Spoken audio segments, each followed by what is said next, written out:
સાબરકાંઠાના હિંમતનગરના કાટવાડ ગામે ગૌચરની જમીનમાં ખનીજ ચોરીનો કિસ્સો આવ્યો સામે। ગામ લોકોએ કર્યો હોબાળો, વિડીયો કર્યો વાયરલ।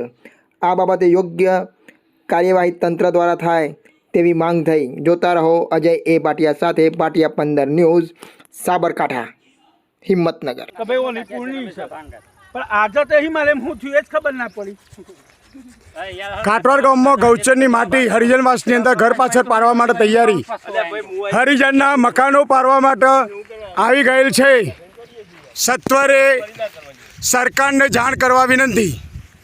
ઓનો ઉગ્ર વિરોધ ચાલુ છે, તો તાત્કાલિક હરિજન મહિલાને બચાવવા માટે સરકાર ઉપસ્થિત થાય। ગામને જાણ કરવા છતાં ગામનો હુમલો બી થાય છે, તો સત્વરે ભાજપ સરકાર ઓની જરૂરી કાર્યવાહી કરવા વિનંતી। જીસીબી અને 10 ટ્રેક્ટર હયાતમાં પકડેલ છે। જે સીબી હતી એવા કરવાનું